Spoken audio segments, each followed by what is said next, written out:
Welcome to the audience, and thank you so much for letting me be here today. Thank you to Fabot for asking me to speak today about a topic that is so near to my heart and giving me a platform to do so. So a few words about myself.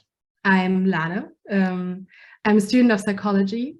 I'm also a member of the Plan Youth Advocates, which is a group of young adults and teenagers who work with refugees, mainly in Germany. I'm also, which is not unimportant for this event today, I'm the daughter of a German mother and an Iranian father. And this is also what I'm going to talk about today, Iran. More specifically, the women and girls-led revolution, as Plan Canada has already phrased it. And I think that as an NGO with a focus on women and girls in particular, it is our responsibility to position ourselves in this matter and to stand with the people, especially with women and girls of Iran. So, as I'm sure all of you have heard by now, there are protests going on in Iran, and they have been for almost 2 months. It was started when a young woman named Mahsa Amini was brutally murdered by police force because she wouldn't wear her headscarf in the right way. And what happened was that women and girls all around the country started taking the streets in protest, taking off their headscarves, putting themselves in immense danger as an act of rebellion against the regime. So this has been going on, as I said, for almost 2 months now. And it's not just women and girls on the streets, it's people from all walks of life. Nationwide strikes, etc., have since followed, and they don't seem to be stopping anytime soon. But this is not about the headscarf. This is about a woman's right to choose her own clothing and ultimately her own life, neither of which was possible in the past 40 years in Iran. So what this is a feminist issue at core, and one that I think Plan cannot overlook, especially not right now. So I'm not going to actually go into too much detail about the protests themselves, but I do want to mention the fact that they have been going on for this long amount of time is really remarkable.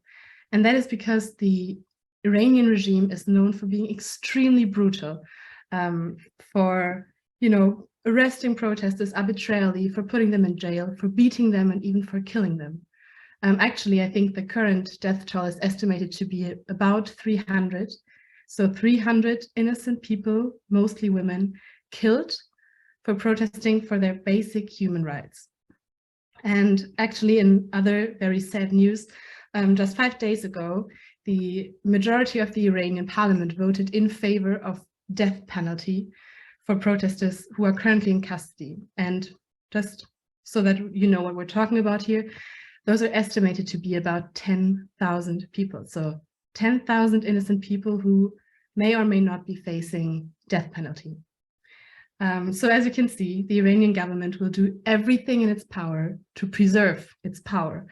And that's what makes the persistence of Iranian women astonishing. But more importantly, that's what shows us how difficult the situation is and how urgent this whole entire thing is. Because if you keep going, despite of your life being threatened, then that has to mean something, right? So women in Iran are and have been discriminated against just by their nature of being a woman. They are literally second-class citizens. They face discrimination in all areas of life, in law as well as in practice. Doesn't matter if it's marriage, divorce, employment, or culture. Iranian women are always either restricted or they need permissions from their husbands or paternal guardians, which deprives them, of course, of their autonomy and also of their human dignity. And when I think of this, I think of the girl that couldn't believe that I was so lucky to be allowed to meet with boys after school at age 17, who couldn't believe that I was allowed to do however I wanted, who just wanted to be like a normal, free teenager, but who couldn't be. I think of the girl who wanted to be a ballet dancer like me, who wanted to take ballet lessons and be on stage and dance whenever she felt like it, which I'm always allowed to do, but she couldn't. I think of the girl who had the best master's degree at her entire university, but who's been thinking about leaving the country ever since because she doesn't see a future for herself in a country that is deeply corrupt and that treats her again as a second-class citizen. Now, this event is called Girls in Crisis, and I think it has become very clear why we need to include Iran in this. So the point that I'm trying to make with this is that the real crisis is not the revolution. The real crisis is reality.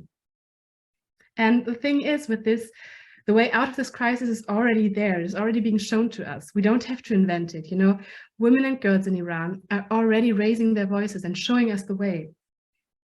And now let me tell you something a bit more personal as well.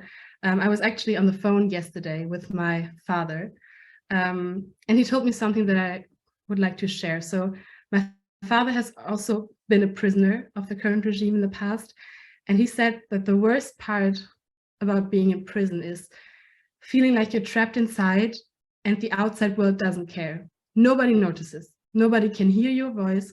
Nobody can see what you're going through. You're just invisible. And that really sort of stuck with me. That's why I'm sharing it today, because I don't want us to make the same mistake. So I think that for the women on the streets, for the women in prison in Iran, it's our duty to make sure that they are heard, that they are seen, because we do notice, you know. And of course, this cannot be done by any individual alone. It takes governments, it takes NGOs, it takes civilian population, but everybody counts. And I really, really do believe it. So every demonstration we attend, every bit of media attention that we generate, you know, every act of solidarity, everything is seen and everything counts. So what I'm trying to say is the women of Iran are already loud. Their demands are already very clear and they are already assertive. So I think it is up to us to amplify their voices, to make them feel seen and to make them feel heard, and to make sure that this was not all for nothing. So let us try to help them out of this crisis. Let us stand together with the women of Iran, louder, clearer, and more assertive than we could ever be alone. That's it. Thank you.